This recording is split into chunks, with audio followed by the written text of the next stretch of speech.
8 വർഷക്കാലമായി പൊളിഞ്ഞു കിടക്കുന്ന റോഡിനെതിരെ വേറിട്ട പ്രതിഷേധവുമായി കഴക്കൂട്ടം ആറ്റിപ്ര നിവാസികൾ 8 മാസം കൊണ്ട് തീരേണ്ട പണിയാണ് ഇത്രയും ദീർഘിപ്പിച്ചതെന്നാണ് ജനങ്ങളുടെ പരാതി. വേറിട്ട പ്രതിഷേധം എങ്ങനെയാണെന്ന് നോക്കാം. 8ാം ചരമവാർഷികം തിരുവനന്തപുരം ആറ്റിപ്ര അരിശുമൂട് മുതൽ കുഴിവിളയുള്ള റോഡിന്റെ 8ാം ചരമവാർഷികമാണ്. വാർഷികത്തോടനുബന്ധിച്ച് കങ്ങിവീഴ്ത്തുണ്ടാകും. ഇതെന്താണാവോ സംഭവം?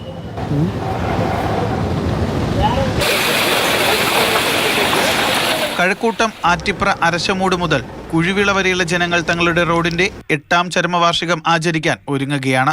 8 വർഷം മുമ്പ് ആ റോഡ് മരിച്ച്. അപ്പോൾ മരിച്ചതിൻ്റെ 8ാം ചരമവാർഷികം നമ്മൾ ഈ 24-ാം തീയതി ആഘോഷിക്കും. ഈ റോഡിൻ്റെ പഴയതിൻ്റെ പുതിയതിൻ്റെ ഒക്കെ ഫോട്ടോ വെച്ച് നമ്മൾ അത് വിളക്ക് കൊളുത്തി ഹാരമൊക്കെ ഇട്ട് അങ്ങനെ ആഘോഷിക്കാൻ പോകും. 24-ാം തീയതി തമ്പുരാൻ മുക്കിൽ ചരമവാർഷികത്തോടനുബന്ധിച്ചുള്ള കങ്ങിവീത്തിനായി ചരമക്കാർഡ് തയ്യാറാക്കി. കങ്ങിവീത്തിനായി നാട്ടുകാരെയും ക്ഷണിച്ചു. സെൻട്രൽ ഗവൺമെൻറ് ഒരു പ്രോജക്റ്റാണ്. 4.5 കോടി രൂപയ്ക്ക് എസ്റ്റിമേറ്റ് ഇട്ടൊരു സാധനമാണ്.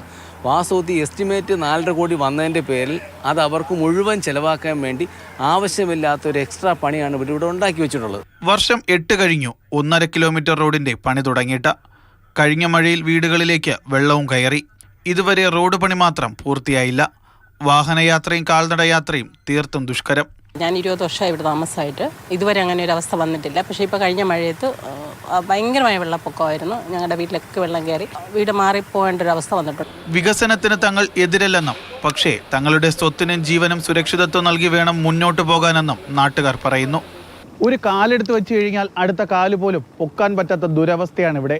അതുകൊണ്ട് തന്നെയാണ് സ്വന്തം നാട്ടിലെ റോഡിനു വേണ്ടി ചരമക്കുറിപ്പുമായി ഒരു ജനത മുഴുവനായി പ്രക്ഷോഭത്തിനിറങ്ങേണ്ടി വന്നത്. Biju VS Jibin JB, Mathrubhumi news, Thiruvananthapuram.